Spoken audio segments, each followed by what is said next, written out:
சிம்பிளாக ஒரு pepper garlic chicken gravy வைக்கலாமா? ஃபஸ்ட்டு எண்ணெய் ஊற்றி கொஞ்சமாக கடுகு போட்டு, கடுகு பொரிஞ்சதும் கருவேப்பிலை போட்டு, வெங்காயம் போட்டு நல்லா வதக்கிட்டு, கொஞ்சமாக தக்காளி போட்டு நல்லா வதக்கிட்டு, கொஞ்சோண்டு வெங்காயம் தக்காளி வதங்குற அளவுக்கு உப்பு போட்டுட்டு, சிக்கனை நல்லா சுத்தமாக கழுவி வாஷ் பண்ணி சிக்கனையும் போட்டு நல்லா பெரட்டி வைக்கணும். இப்போ நான் வந்து வீட்டு மிளகாத்தூள் தான் போட்டிருக்கேன். வீட்டில் அரைச்ச மிளகாத்தூள் வந்து கொஞ்சமாக மிளகாத்தூள் போட்டு தேவையான அளவுக்கு தண்ணி ஊற்றி மூடி வச்சிடணும். அவ்வளோதான். இதுக்கப்புறம் தான் முக்கியமான பொருள், ஒரு கொஞ்சமாக மிளகு, சம அளவு ஜீரகம் ரெண்டுத்தையும் போட்டு இதுமாரி ஒரு நவீன மிஷின் எடுத்து அந்த மிஷினில் போட்டு நங்கு நகடி நல்லா இடித்து தனித்தனியாக, முக்கியமான விஷயம் மிளகு ஜீரகம் தனித்தனியாக இடித்து எடுத்துக்கோங்க.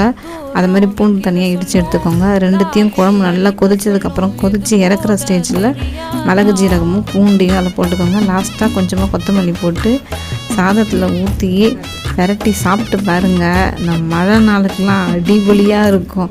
நல்லா சாஃப்டாக நல்லா இருக்குது சிக்கனு. நீங்களும் அது மாதிரி செஞ்சு பாருங்கள். தேங்க்யூ.